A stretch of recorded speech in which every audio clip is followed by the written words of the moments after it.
This week's episode is about my experiences and lessons around death this year. In February, I had to put my sweet kitty Viracocha down, and in June, my father ended up in a coma and eventually passed away. Both experiences have come with their own stories and lessons, which I've been digesting as life continues to move forward. And to be honest, sometimes it feels like it's moving forward at rapid speed. As my life story typically unfolds, working with plant allies such as Iboga, Mapacho, Cacao, Ayahuasca, and a new wild card called KnockKnock has enabled me to travel deeper into these lessons. And right when I thought things had settled, I got hit with a wild turn of events after getting my DNA results back. These deaths have taught me about what is real and true in this world and how I choose to live within it. Highlights from this episode. I walk you through finding out my cat had lung cancer, the day of her death, the Iboga ceremony that followed, and the books on life after life I've been reading since. Musings on grief and death as a fact all humans share. The story of finding out about my dad's fall, the moment I found out he died, and how optional the suffering around both deaths have really turned out to be. Last highlight is processing the inevitability of my own death while working with Mapacho and Cacao, and what the DNA results turned up to be. This is one of those episodes where I leave you with a special sort of cliffhanger. So yeah, you'll have to listen to the end to get that one.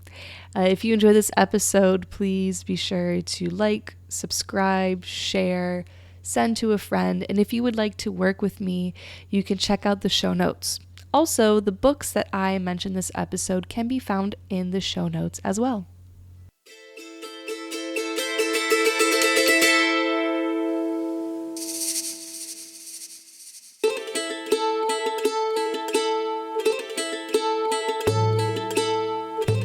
Welcome to the School of Whispers podcast. This is your host, Stephanie. I'm a licensed acupuncture physician and herbalist with a background in psychology, health sciences, and exercise physiology. Within my own spiritual awakening, I found myself learning pivotal lessons when I got myself to be in silence. Within that silence, the whispers came through. This is my sacred space of vulnerable storytelling where my guests and I share about the magic that comes from a life of following these whispers. I'm grateful you made it here, and I hope this show inspires you to live a life of following your own whispers. Let's get into the show.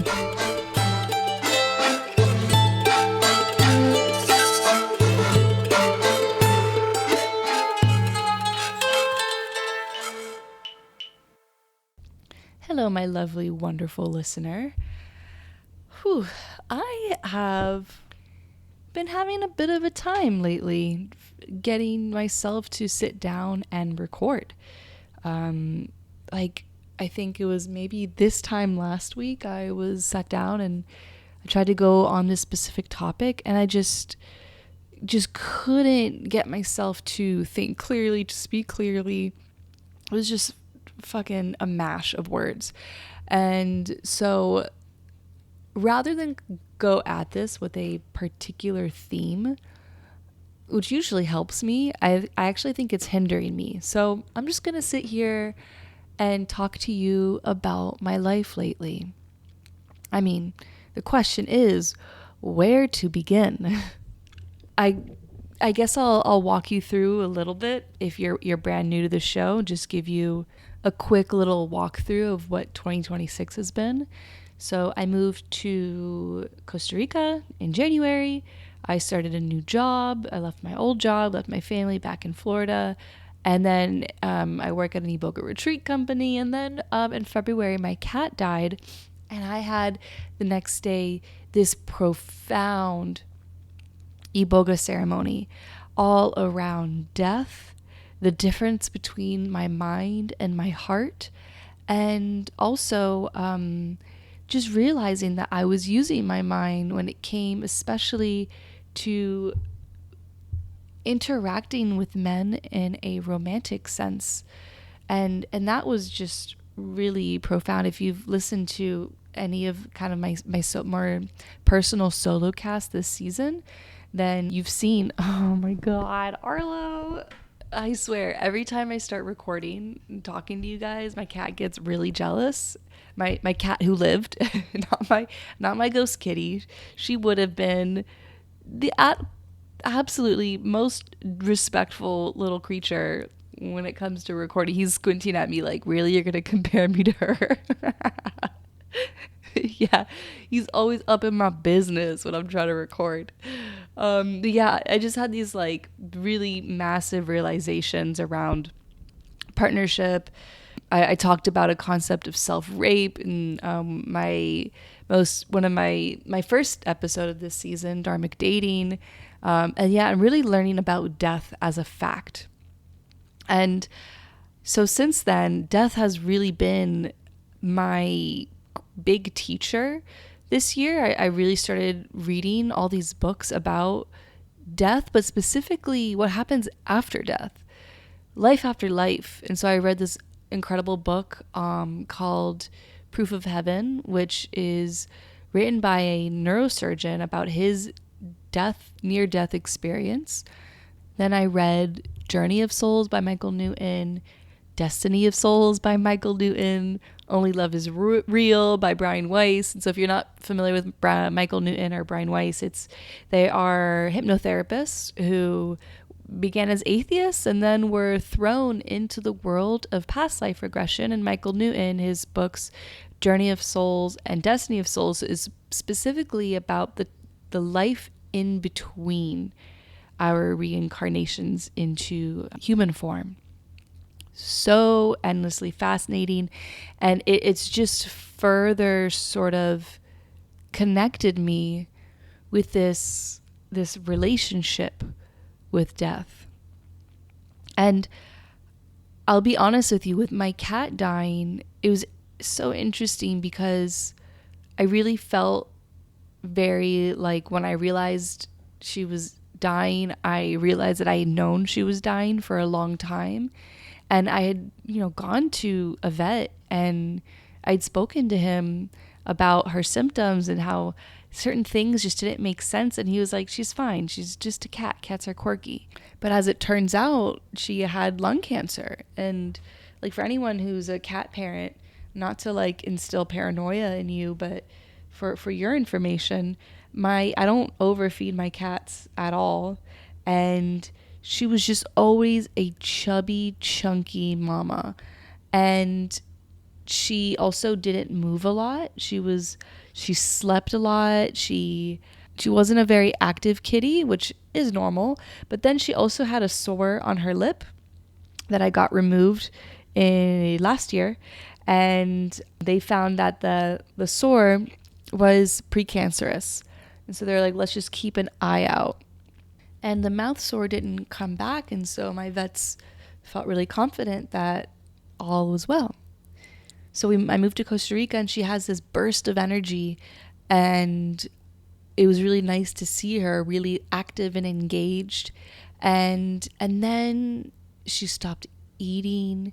She spent a lot of time under the couch that was at my place. And she stopped going outside.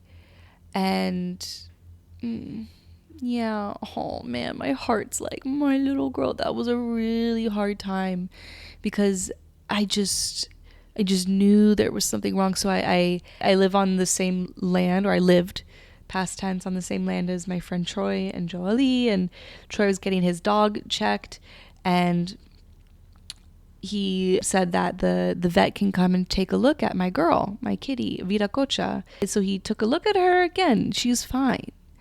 But I just knew. And so one day she came out from under the couch and we were snuggling. And then I noticed that her breathing was really weird. I had never noticed her breathing before. And then when I noticed, I was like, this doesn't seem right. So I sent the vet a video, and yeah, he was like, okay, that actually doesn't look good at all.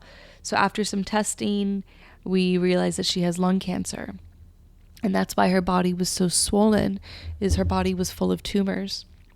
And so it was mid-February by this point, and I was going to be leaving for a week, first week of March, for a music festival in Vision.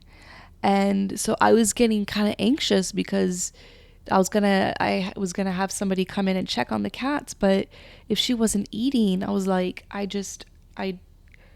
don't know what we're going to do.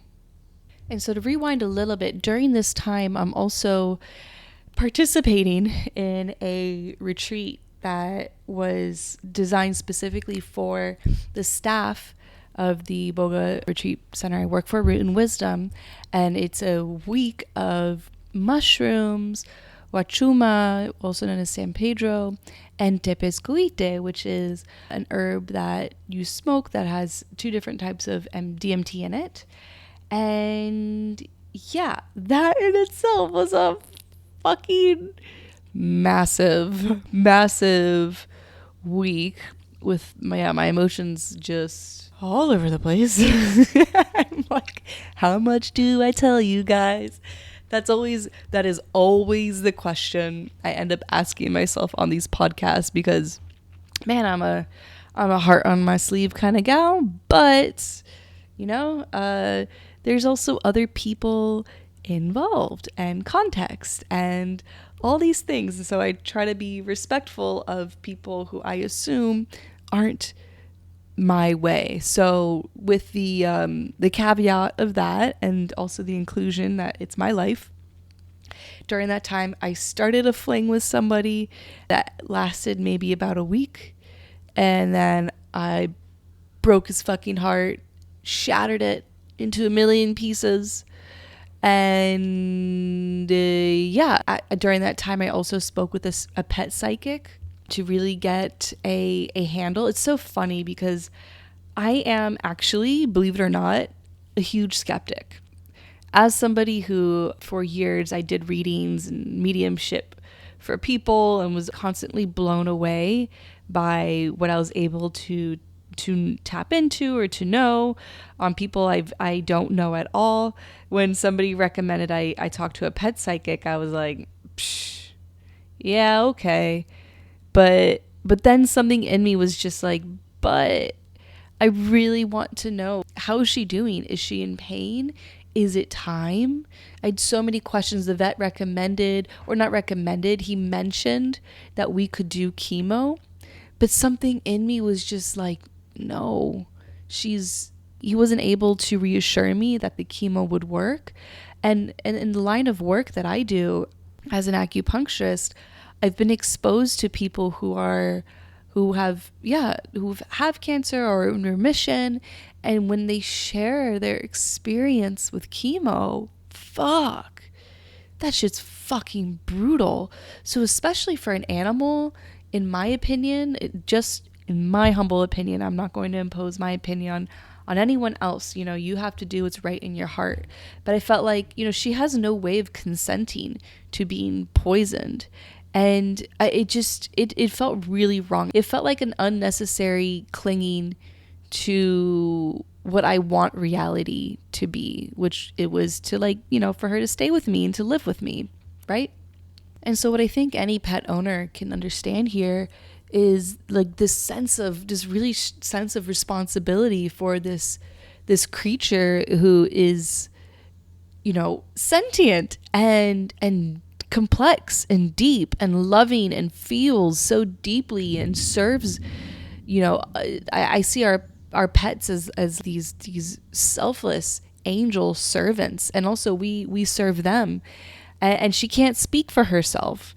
So yeah, I was like, you know what? Let's do the pet psychic thing. Let's do it. And this woman, whoa, she was incredible. Like shit. She captured the essence of my kitties, both of them, Arlo and Viracocha, so well. And Vita was just very clear that she wanted to die with me with her, and if I were away for a week, And with her not eating or drinking, there was just no way that she was going to be able to hold on that long. So shortly after, maybe it was like a week and a half, maybe 2 weeks after the big week-long, the retreat was called Power of Your Soul. It was hosted by a friend of mine. His name is Benjo. And that week in itself, I could do a whole podcast on. I really stepped into this whole concept of power, which is something I've really been wanting to talk about here, but I think it's clear to me that I'm here to talk about death, because there's more, friends.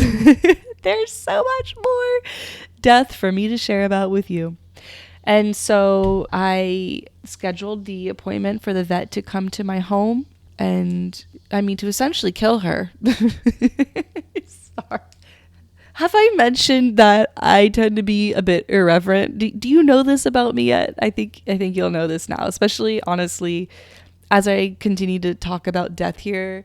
You might be a little bit triggered, but it's my show. I'm going to talk how I want. So before I actually moved to the day of her death, what feels worth mentioning too about the reading was she said it was really important for me to be with her as she transitioned, and I'm going to feel a lot of fear, and it's not just my own, whatever that means.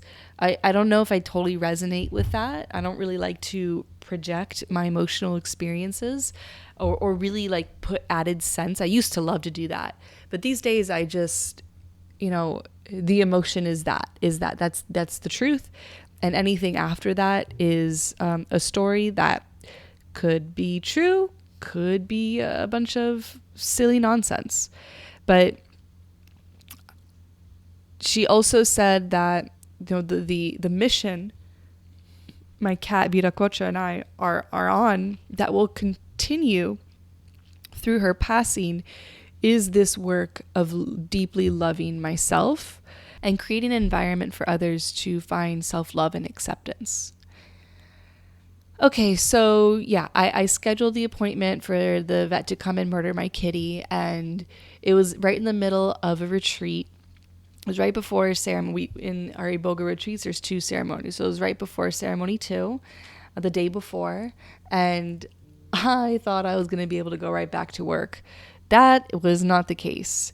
When he came and, she and I snuggled together in the morning, and then he gave her an injection of ketamine. And that was the first dose that really calmed her down. He said that way that she feels no pain, no fear. What we could assume, I guess, is happening for her experience. And man, with that dose, I could see it in her eyes. She was gone, and she was still alive, but there was just no more. She before was, looking around the room, looking at me, responding to my touch. And then there was just no more her. And then he gave her an injection to the heart, and that's what ended her life. And, in that moment, I actually had forgotten about the reading, how I was sort of warned beforehand that I would experience a tremendous amount of fear. And it would be important. It was for the next 36 to 72 hours afterwards for me to really sit with that fear.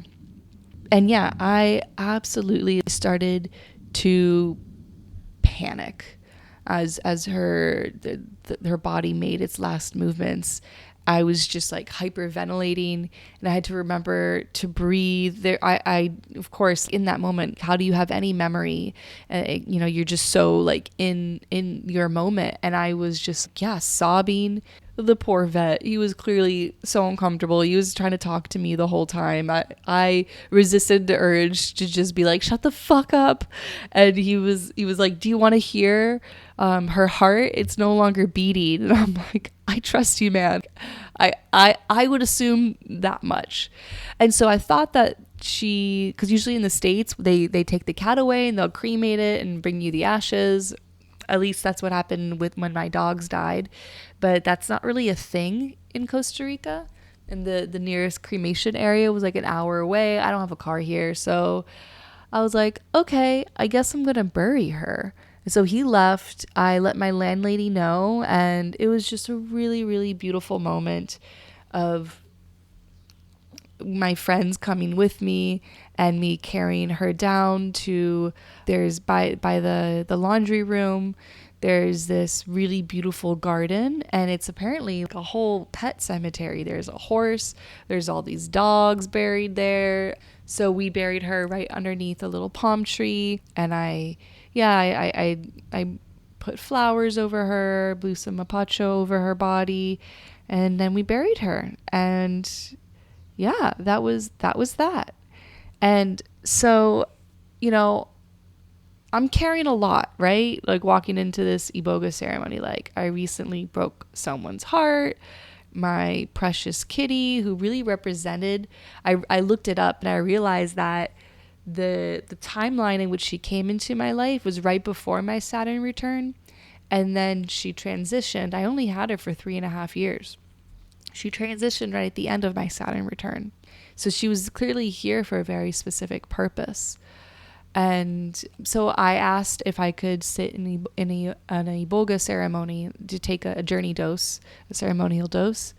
And I did. I sure did. That was quite the fucking journey. And I at one point Troy came and he talked to me, our Iboga provider at Root and Wisdom, my good friend. I have many podcast interviews with him, and he was like, so what is death to you? And I was like, death is while I'm deep on Iboga, I'm like, death used to be something scary, and it is kind of scary, but it's like a friend. It's like something that we can't avoid. It's like a friend that always meets us there at the very end of our life, and blah blah blah blah blah. And he goes, Steph, death is a fact.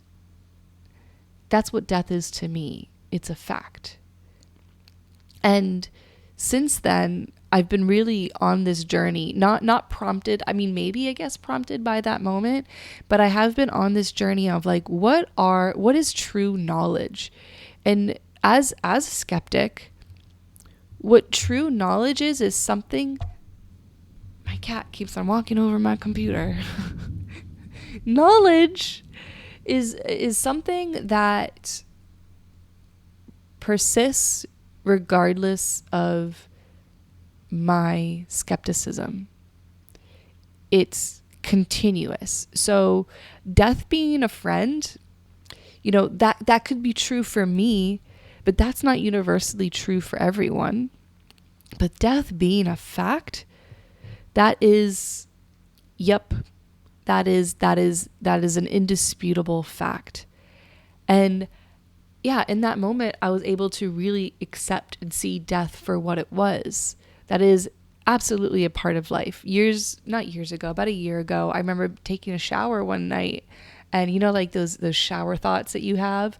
I thought about how death is the one thing all of us have in common.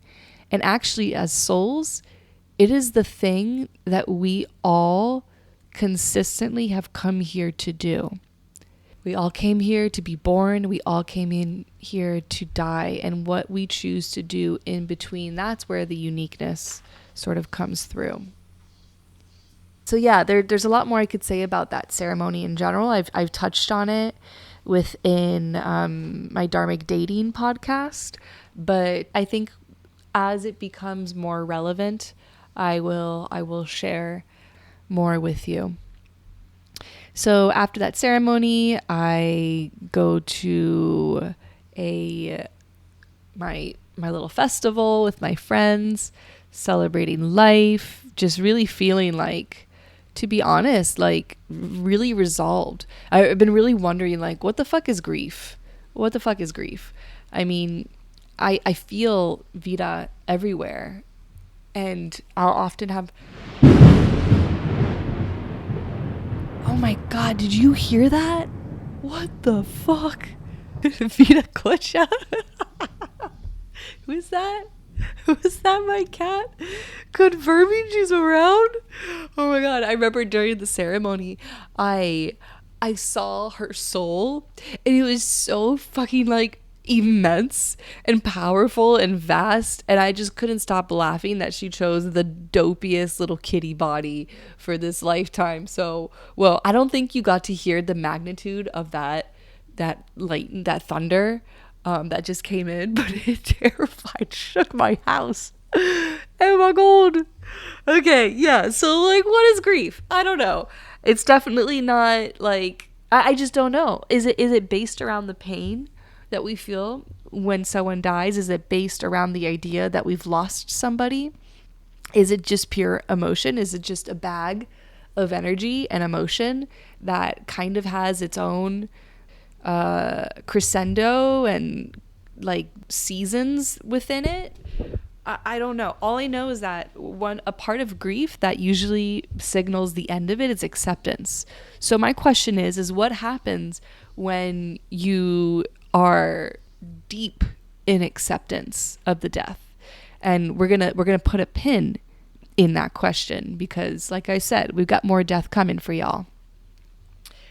So after the festival, I come home to the place that I moved to, this really beautiful little house up on like the side of a little mountain on the retreat center. Really special, beautiful land. It's a really simple but gorgeous, really lovingly made little house. It's all windows. It's, if you've listened to any of my podcasts since this season, you can hear all I would have all the doors and windows open all day and you can hear it.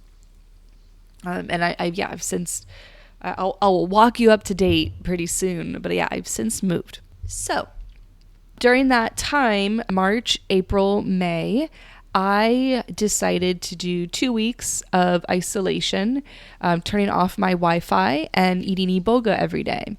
And so that really further hammered in all of these learnings and lessons that I've been moving through around a lot of things about self-love, about power, about the mind versus the heart, and about death and what happens afterwards. I was specifically reading this book, Proof of Heaven, and it's really just such a profound book. And to walk you through it real quick, it's this neurosurgeon who was kind of religious but didn't really know where he stood on spirituality and didn't really think much of it. And as a doctor, he's had a lot of experiences with death and with people experiencing the death of their loved ones, and really he didn't think much of it. He's just kind of realized that people can be a little bit out of reason, out of logic, out of their minds when it comes to these things and connecting with the other side. But then what happens is one day he wakes up with excruciating pain in his spine and ends up in a coma for a week with a really rare form of bacterial meningitis. Extremely rare. And basically every part of his brain except for his hind brain, which is just like basic breathing. I don't even know if he was breathing on his own. I can't remember in the book, but it just there's no cognition left. And he's like that for a week. So on the human end, his loved ones see him dying and they're absolutely distressed and praying for him to come back. But on his end, he is going on a deep, deep experience into the other side, into quote unquote underworld, into heaven, into life after life. And what's really interesting is there's so many recorded near-death experiences. I read a whole book on it. I've watched documentaries on it. I love near-death experiences. If you are feeling really disconnected from life or death or your spirituality, read those. It's just their very nature. They just awaken and enliven a piece of, at least for myself, my spirit. But he says what's unique about his experience is that he had no memory of who he was. And him and other experts believe that that's what enabled him to go so deep into this near-death experience. Because despite having all cognition shut down, within his brain, he was able to go to the kind of like the source. He was guided by angels. He made his way to this source frequency that all he could call it was Om, because that was the sound it made. And being swaddled within the arms of Om, he was able to understand deep concepts about life and what we come here for, and about energy. And he came back into life, back into his body, his human body, with this knowing. But the three things that have really, really stuck with me from that book was, he said that, one, we are so infinitely loved and cared for by all the powers that be, the ones that we can't really see but we can feel. Two, we can do no wrong, which I could really peel that back, but to keep it simple, how I see it, and how I guess he kind of explained it, I'm just going to say how I see it, is that everything we do is a part of this fabric that is extremely intentional and does not include any concept or of good or bad, right or wrong. Life just is. Life unfolds. So the idea that we've done wrong is a concept of something that is not a part of the fabric of souls. Like, yes, we could always do better. Yes, we could always have more awareness. Yes, there's times where we follow our mind instead of follow our hearts, and we find ourselves in quite the fucking pickle. But what the reminder here is, there is something so much deeper happening. I also, during this time, listened to this other book called No Self, No Problem. And again, written by a neuroscientist, about intersecting Buddhism with neuroscience. And there's a chapter in the book where he lists a set of instructions.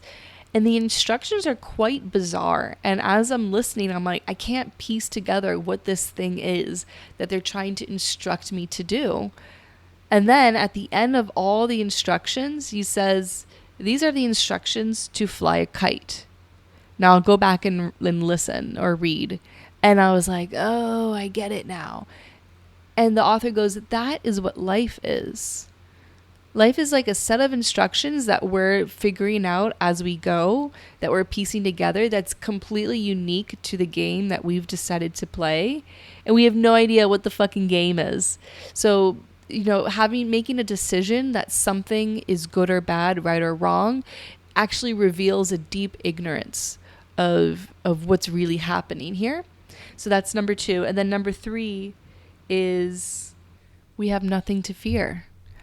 And actually, that was something that I experienced my first and only time with Bufo. Bufo is a form of 5-MeO DMT, and DMT is what we emit when we're born, but most importantly, when we die. And it's just this consciousness expanding alkaloid, drug, chemical, whatever you want to call it, in the body, in that is exogenous and endogenous. And yeah, I remember seeing that because I was so afraid. And then I saw everything, the fabric of life. I remember seeing people on the street, people just everywhere, and seeing how safe they all were and how infinitely safe we all are. And I remember laughing, being like, holy cannoli, how did we forget? I was raised to be afraid of everything. And being able to really deeply experience how truly safe we all are, I think that built a trust in me, because how I see it is that the remedy to feeling unsafe actually isn't safety, because somebody can provide you all the safety measures that you could ever need, and you still won't feel safe because you don't trust. So that experience for me gave me deep trust in life. And so with these 3 things, that you are so loved and held and deeply cherished, that you can do no wrong and there's nothing to fear. He says that whenever we act out of anxiety, it's because we've forgotten these things. Okay, so I do my 2 week dieta. Troy and Joe, they went to America during that time. Eventually, Joe comes back and we have some girl time, super awesome. And then end of May rolls around and it's time for me to go home for a wedding. Well, while I'm at the rehearsal dinner, so this wedding was kind of unique. It was like a whole weekend of bachelorette party one night, rehearsal dinner, then the wedding itself. So while I'm at the rehearsal dinner, I get a call from my stepmom, who normally wouldn't call me, and I thought that was weird, but we were in the I think we're in the middle of speeches, so I let it go to voicemail. And then my brother called me. I missed that call too, and the voicemail, or he sent me a text and said something happened. You need to call our stepmom. So I step out and I call her and I learn that my dad, who's about an hour away visiting a friend, he fell. For context, my dad is blind. And so, yeah, blind people tend to be accident prone. And my dad was super fucking accident prone, like problematic his whole life before he lost his eyesight, just very prone to accident and injury. And she told me that he was in a coma and he was going to have to get surgery the next day. And in that moment, I just felt really like, yeah, okay, this is happening. And I'm at a rehearsal dinner. And I just couldn't. I tend to be somebody who's very matter of fact when it comes to emergencies and accidents. The emotions usually will come later if there are any around the situation. And so something that was kind of interesting is a family member texted me, so I gave them a call during the rehearsal dinner to check in with them, and they were like, well, how are you doing? And I said, yeah, I'm all right. And they were like, are you kidding me? You're all right? I mean, shouldn't you be feeling scared or afraid or angry or something? And I was like, yeah, maybe that'll come later, but right now I'm okay. And they weren't having it. They weren't happy with me. And it got to the point where I was like, look, this is kind of crazy. This is not conducive to either of our process. You have every right to feel what you feel, and so do I. And I'm not going to judge your process. I'm not going to judge my process. And so, like, goodbye. And you know, this whole kind of, I guess, quote unquote, strangeness of my emotional reaction and other people trying to impose me to feel another way is kind of continued, but we'll get there. And so, yeah, we decided that the next day was the wedding. So we would go to the wedding, and the day after we would go to see my dad because he would be post-surgery. And I mean, there's not really much to say about that. He was in a medically induced coma by that point. So there was an intubator involved, and it was just bloody. It didn't look good, but all the doctors were all over the place on whether it would be all right or not, whether he'd wake up or not. And so after I had a really beautiful moment with him, and, you know, just to share with you without getting into too much detail, but like my dad and I didn't have a really great relationship. And actually through working with Iboga, I had become aware of some things within our past, so abuse. And on my way over to the hospital, those memories of abuse actually came in really strong and like new ones. But because I've just been doing so much work on living from my heart and processing my emotions and allowing my mind to be an organ that searches for patterns and, you know, and that wants to make meaning, but the meaning doesn't necessarily need to be true. It's actually, for the most part, a lie. And that's okay, right? It's okay that our mind does what it does. You know, I'm not going to condemn myself for believing my own lies or for anyone else for the matter. But I'm also not going to waste my time believing in lies or creating new ones anymore. I'm done with that. And so as I was in the car having these memories come up, all I could do was just breathe and process, and allow myself to be overcome. And about 30 seconds later, it's gone. And so when I went to go see him, I was, as many times actually in my life that I've, in the past, when I've come to see my dad after we had a falling out or a fight or whatever, I would feel like a victim. But after Africa, where I really came to deep terms on our sort of energetic soul level connection, when I went to go see him for the first time, I no longer felt like a victim. I no longer felt disgust or hatred or pain. I had just, thankfully, it spent so many years of my teens and my 20s feeling all of that. And I finally gave myself a chance to fully accept, acknowledge, and just be in it. So I'm not sharing this with you for like a pat on the back. I'm sharing with this with you so that you can know that it's possible. And at the risk of giving you some tough love, if you're kind of cycling and looping on a victim narrative, it's really up to you. It's up to you to decide on whether you're going to stop victimizing yourself or engaging in a narrative of righteousness or even repression and gaslighting. There's so many sides of the coin here. And I recently heard this phrase. I love it. It's not about feeling better. It's about better feeling the whole emotion, giving that your time and energy rather than giving the story your time and energy and belief and faith. It really is a choice. It's totally your responsibility, which for some, I know for myself, radical responsibility has been quite jarring and scary. The idea for my mind to take full responsibility for everything I've done. But man, there is nothing more liberating than taking responsibility for my life.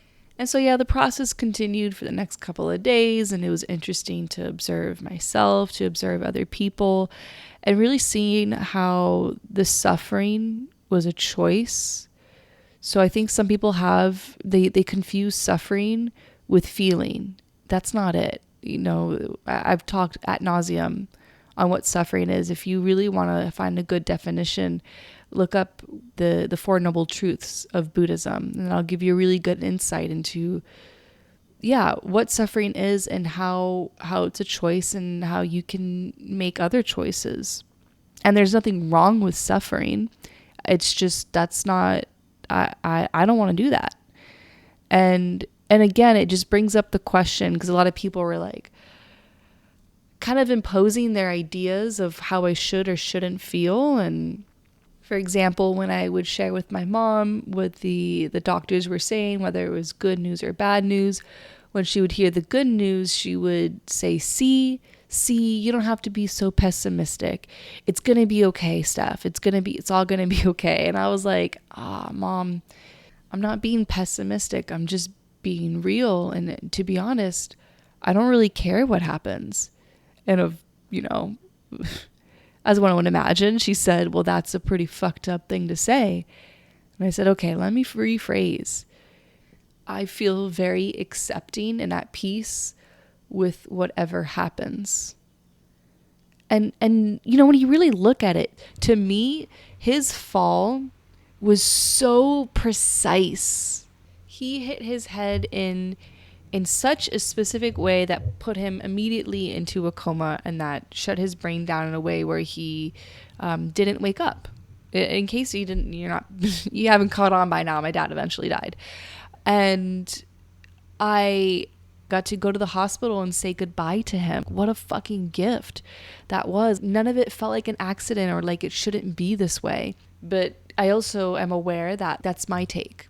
So, that's my story here, and I'm going to let that story ride. I'm going to let that one marinate and be, but definitely no plan on imposing that on anyone else's experience. Like I told you what I said to the family member earlier, that holding on to a judgment on how somebody processes death is just a special kind of crazy. So to fast forward, my week at home comes to an end. I go to the hospital again to say goodbye to my dad, and then I go back to Costa Rica and work an Iboga retreat. So let me tell you about the day that he passed. So every day I'm getting an update from my stepmom on how he's doing. He's taken off life support, but he actually stayed around for quite a little bit longer than we all expected. And I would just be checking in with my siblings and me checking in with my stepmom all day with the updates. And so we have our first ceremony, our first Iboga ceremony, and I normally work the shift that ends at 7 a.m., so I'm up all night. But this night we decided that I would go home at midnight. And so during this time, I'm really playing around with the idea of like really feeling my dad's spirit, really feeling it. And it's been such a cool experience. And to be honest, I vibe way more with my dad as a spirit than I did as a human. And so I'm doing my little prayers before going to bed after ceremony. And then I feel my dad come in and I lay down and I could just feel his face in my face. I could just feel it so, especially like, mind you, I've eaten Iboga, which is used traditionally in Africa to communicate with ancestors. And yeah, I'm just like, all right, Dad, is there something you need to say? Is there something I need to say? Do you want something? And it's just like presence in my face. And I finally was just like, I'm getting uncomfortable. And so I, said my prayers for my protection. I said, here's my boundary here. If there's something you need to say, you can say it through the natural world. And I will keep myself aware and eyes open to what it is that is to come. And then I fell asleep. And so the next day, it's around the afternoon, and I hadn't gotten any updates on my phone, which I thought was really weird. And it was around like 2:00. I texted the group, and I was like, hey, what's going on? Like, how are we all doing? How's Dad doing? And no response. And so I walk up to go get my herbs from the temple, and Troy intercepts me, and he goes, hey, you're going to go down there, and you're going to ask one of the volunteers to give you some KnockKnock. And I was like, what the fuck is KnockKnock? He goes, just go down and you'll find out. So I go down, and one of the volunteers indeed had KnockKnock. She was by the pool with Joe. And it's this plant from Cameroon, Africa, that the shamans use to calm down after big ceremonies. And I've since learned that there's some kanna in it. So Kanna, if you want to look that up. And kanna is basically just like a really big heart opener. So I asked the gang, what is this going to do to me? And they were like, try it and you'll find out. I'm like, no, for real though. Like, what is it like? And they go, it's really lovely. It really like brings you down. It really grounds you and calms you down. Like a friend of mine, later on, she compared it to a combination of, we were saying it can be a combination of hape, weed, and Iboga. It's very precise, very calming, very grounding. But for me, oh man, it fucked me up. I went from like, hi everyone, let's put this herb in my fucking gums, woohoo, life is good. And then I just had a look, the volunteer that was there, she described it as a look of shock on my face. And that's how I felt. I was speechless. I couldn't talk. I could barely move. I got knocked out. And so at one point I stand up because I'm like, I gotta get out of the sun. The sun was beating down on me. And then my body just starts involuntarily heaving. And I start kind of rounding and arching my spine in like a C curve. And then I eventually just start throwing up, and it felt like it came from deep inside of me. So life goes on, the day happens, and then I decide to go upstairs early, upstairs meaning up the hill to my little house, and I call my mom, and I'm on speakerphone, and my little brother, who, side note, he's technically my half brother. He has a different dad. And he says to me, "Hey, Steffi, I'm sorry for your loss." And I'm like, "Wait, what?" And they're like, your dad?" And I'm like, what? And I checked my messages and nobody responded to my text. I didn't have any messages. And so I asked them, "Wait, did my dad die?" They go, "Yeah. How did you not know?" And I said, I don't know. And they continue to talk to me, but I'm shocked. I'm speechless. I have nothing. I just can't comprehend anything that anyone's saying. I can't form words until I eventually kind of come back to myself and I go, "Guys, pause. I will call you back later, but I need a moment." And so I hang up and I sit and I have this moment of really deep sadness. And to be honest, it's not because that my dad was dead. I knew that was coming. Where I felt sadness around was, I've heard from everyone that there's these stories of how they knew their parent or their grandparent had died, whether it was from a knowing or a dream or something. And I just had this expectation that I was going to get something similar. And so, yeah, I sit down and kind of just cry and have this dialogue with my dad's spirit and was just like, yo, I know that I didn't feel super connected to him in my life. If anything, I've actually said to my mom before, I don't feel connected to this man. I honestly wouldn't be surprised if he wasn't my dad. And while I've processed so much and but I've come to this place of truly like feeling love and appreciation for you in my life. So what the fuck? And during that time, I also texted my sister. Is like, "Yeah, when did dad die?" I didn't even know. I didn't get the message. She goes, "Whoa, that's weird." They messaged the group chat, but he died around 3:30. I go back through my memory and I'm like, what was I doing at 3:30? And I realized that I got knocked out at 3:30. That was when I actually started puking. And then I remembered the night before of my dad being really in my face and me saying, "Hey, if you got a message, send it through nature." And what better fucking reminder for me that I could ever get that I am nature. I am a part of nature. And it was through that big release that I had that was the moment my dad decided to leave this earth. So here I am with that. It's really interesting because I'm really open to processing whatever it may be. I've given myself moments to just process, and I haven't had a lot of stories around whether he should or shouldn't have died. Like I've just continued to really stay in this space of acceptance. Embracing the perfection of it all, giving space for any emotions to come up and letting them be just that. And somebody had said to me, I think they said something around the lines of how he shouldn't have died and how he was such a nice man. And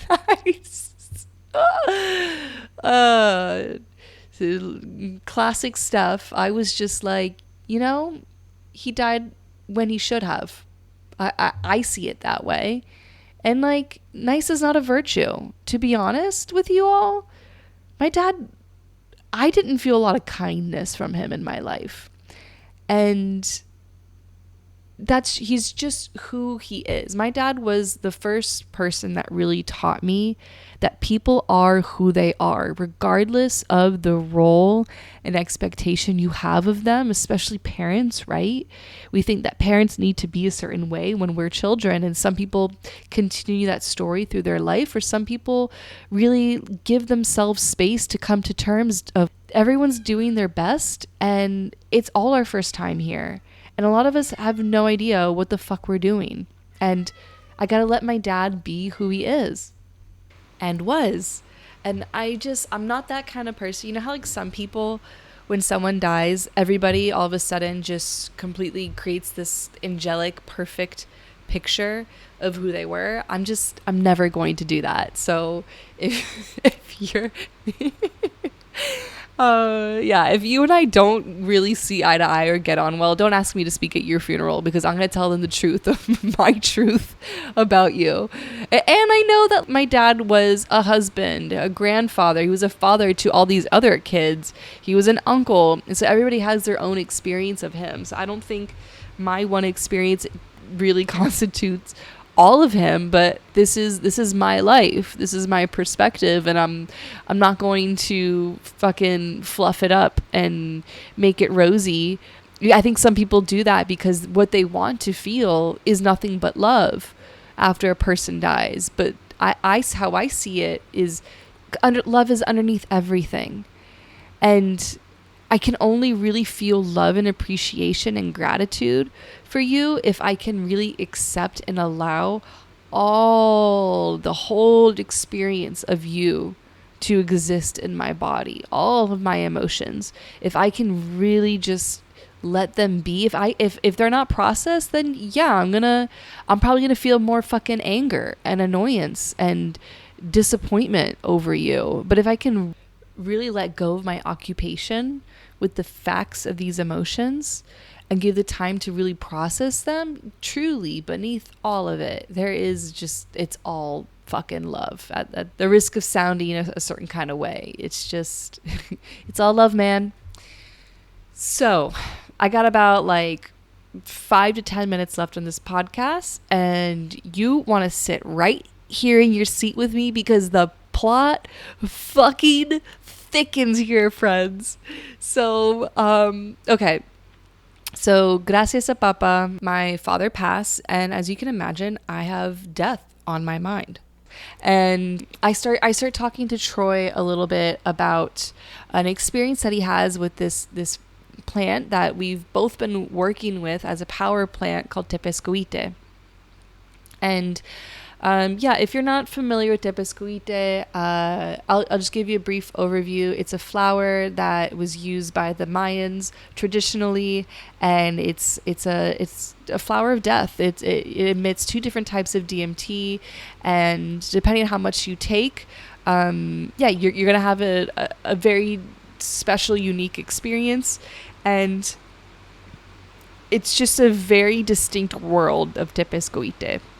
But if you take enough, you will be gifted with a near-death experience. And I mention this now because I am absolutely going to partake in this sort of experience in the near future. And the thought of it has absolutely terrified me. Even just discussing it now, I get this really distinct physiological response where that starts with sweaty palms. And the more Troy would talk about it, and it's a very specific sort of progress and process that he is kind of helping me understand that comes with the faculties of consciousness, how death of ego and self is sort of it's a really valuable tool to use in order to really understand what's going on here and to really grasp what life really is. And, you know, what better way to understand something through experience?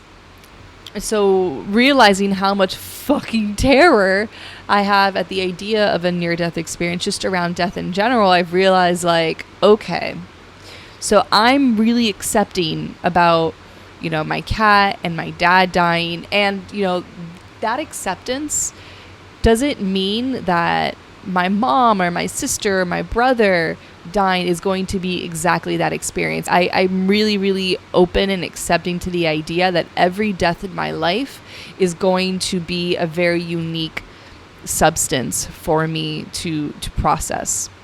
I don't have an expectation that it's all going to be the same. But what I've realized is my own death fucking wrecks me up. So let's put a bookmark in that. That's going to be addressed in a future podcast because I absolutely think I'm going to want to share this with you all. But let's fast forward a little bit. So my dad dies. A couple days later, I get a job out, like, completely random, out of the blue, with Soltara. an ayahuasca retreat center. And it's just, wow, really, really serendipitous the way it all happened. It's not really my business to share, but it was a kind of thing where somebody asked for me if they were hiring and they said no. Then an emergency happened. An hour later, they asked, actually, wait, we really need her. Can she work in a week from now? And I was like, oh my God. Whoa. So I've been here since late June. This job only lasts for 6 weeks, so I'll be leaving here in August. And man, it's just another fucking learning curve in my life. And it's been profound. I love the team. I love this company. It's similar to Root and Wisdom, just like the preciousness that they put into everything in that surrounds the base, the business that is Soltar. And I feel like business doesn't fully encompass what this thing is. It is a heart child. It's not even a brain child. It's a heart child of the creators of this company and every single team member that's a part of this team. It's just, yeah, it's a really, really, I'm really honored to be a part of this team. So to kind of get through this last bit without taking up too much time, like I would talking for a half hour about my cat dying. Goodness, what a journey I put you all through. But yeah, so I'm a facilitator assistant, which is basically my job is to sit and guard the door and just notice who goes to the bathroom, who goes outside, and walk everybody back to their mat. That's really the biggest piece of my work, and to be present with everyone. So one day, last week, I have an ear infection, and my team member, Bonnie, she was like, well, I got some fermented tobacco water that I want you to snort. So if you know me well, you know I'm going to be like, oh, of course, that totally makes sense. So about a half hour before ceremony, I realized that it's going to be messy business. So I like strip down to my underwear and I snort this fermented tobacco water. And wow, it was intense. And I did about 3 rounds of it. And then at the end, I was just so lightheaded, so ungrounded, just fighting for my life. So I do calm down, and then we eventually get to ceremony. I drink my cacao, and I'm just asking my cacao, like, please ground me, please provide a sense of earth for me to settle on. And the combination of the two was just miraculous, stupendous, so fucking opening. I did not drink any ayahuasca that evening, and I felt Mapacho, the spirit of tobacco, which is known as, in many cultures, as the grandfather of all plant medicines and allies. In some traditions, there's the humans are on the brink of death, and it's Mapacho that brings them back to life. In other traditions, it's Mapacho that tells the people about the plant of ayahuasca and how to make the brew. So it's a very potent plant. And so, yeah, I was receiving all these songs from Mapacho, just feeling so much love and so much understanding about, like, how can we truly understand what humans are here for? It's like, well, look in nature. The answer is right here in nature. And with also, like, within our bodies, within the wisdom, just see the connection between the two, and the path of the soul will open up through really that felt experience of connection. I'm really happy-go-lucky this first half of ceremony, and then I go down and I do some yoga on the floor next to somebody who, in hindsight, I learned was processing a lot of death. And I get this random thought in my mind of, your mom's gonna die one day. And I was like, yeah, she is.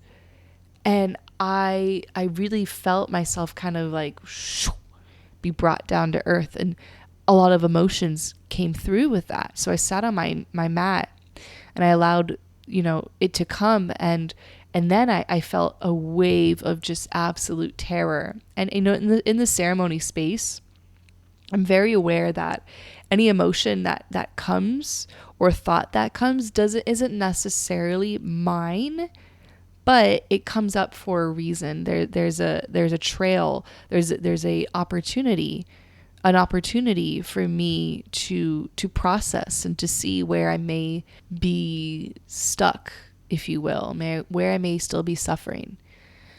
And so my mind starts to go to a diagnosis that I had a couple of years ago that really shook me and scared me. And then I started to think about my abuela. My mom's mom, she died of cancer. And when she got the diagnosis, she was given a year to live. And she ended up dying within 7 months. And so my mind went to what that must have been like for her and for my mom. And I just felt overcome with the emotion of my abuela being probably how she must have felt, like her being like, I don't want to die. And my mom being like, Mommy, I don't want you to die. Don't leave me. Don't leave me. And just that clinging to each other. So I just started crying, like really fucking deeply crying on my mat. And then a little bit later, I realized that actually, as valid as that could have been, that was also projection. And the truth is, I don't want to die. And then, whoa, that terror that I feel when I think about the work I'm going to do with Tepescoite, it came in hard. And I just heard my mind go like, I don't want to die. I have so much to live for. And it's like, yeah, I hear you. And that's like, wow, like I feel this. And you are going to die. You are going to die. You don't know when and you don't know how. And I have so much to live for, ... For what? What is it that we've decided that I have in the future that I don't have right now?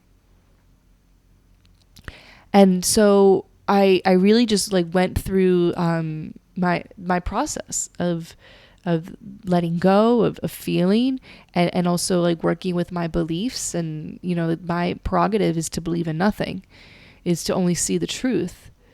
And yeah, it was a really, really beautiful, powerful thing. And then the next day, Bonnie, the lead facilitator here, she was like, Steph, you want to sit in ayahuasca tonight? You want to have a journey? And I was like, sure. But I ended up having a really beautiful, profound journey that I will share in another podcast. But why I want to share this is the next day, I'm laying in my bed, and I had done my ancestry DNA stuff. And I realized I hadn't gotten it. I'd done it while the last time I was home in May. And I realized, oh, you know what? I was looking at the wrong email. So I checked my email and I saw, oh my God, the results came in. What was really weird is in my DNA, I saw that I'm super Danish. And I was like, that's kind of weird. Nobody in my family on my dad's side, my mom is Spaniard, Cuban, South American. But on my dad's side, I'm like super, like 29% Danish. I'm like, that doesn't, I don't know about that. So then I look at my family tree connections, and I don't know how many Osborns have done the ancestry DNA stuff, or it's my heritage, but I had zero connection with any Osborns, but I have all of these family relations, like 1,000 people in Denmark. And then I see that I have a half sister. So I text my mom and I'm like, Mom, look at this shit. What's going on? And I thought maybe they made a mistake, but my mom is also on my heritage thing, and I have 100% match with her. And if I have 100% match with my mom, there's no way that we made a mistake here, or that they made a mistake here. Okay, so this is kind of fun because it's several days since I've recorded this podcast, and I was editing the last 5 minutes, and the plot has unfolded kind of in a crazy way. Since I recorded this podcast, more truth has come out that honestly, if it weren't for my twin sister really being pushy, I'm so grateful. To be honest, I totally gaslit her about it. And I'm so glad that she pushed anyways, because she gathered some truth that, yeah, I'm not going to really get into it here because it's just personal family stuff. But to make a long story short, I eventually found out the full truth over the course of several days. And the truth is my dad got a vasectomy. And they, I guess, tried to reverse it and it didn't work. And so they used a sperm donor. So my dad, remember that guy I told you about who died like a month ago, is not my dad. And he's known that my whole life. My parents promised, my mom said she made a promise to my dad that she wouldn't tell us. And so, one, I've been watching my whole life sort of replay in my mind of my dad knowing this, and fuck, it makes a lot of sense. And two, just another opportunity, another theme in my life on how lies and secrets, anything that you may think is protecting someone through the form of a lie, is not doing any good at all. And it just further drives me towards this motive. Like, I have this new awareness that I don't want to put time and energy into being a good person. I don't know about you, but the things that I've done and I've witnessed other people do across their life in the name of being a good person actually weren't authentic or genuine or really served anybody. For me, what I'm learning and seeing again and again is being dedicated to the truth is truly what serves the highest good and sets somebody free, myself and others. So yeah, the cloud of that lie has been lifted from my awareness. It's amazing the realness that death has brought to my life. The story continues. I messaged my half-sister. I may have dropped a bomb on her. I'm pretty sure my dad is my real father. My biological father is dead. And yeah, the fire horse that is 2026 is fucking horsing around just straight out the gate. Thank you for coming to my podcast. This is about everything I have to say about this for now. And if you enjoyed, you know what to do. Press the buttons that resonate with how you would like to show your appreciation. Share with a friend or a loved one who may be moving through something similar. And if you are a cousin of mine, you can find all of my contact information in the show notes. All right, as always, sending you my love.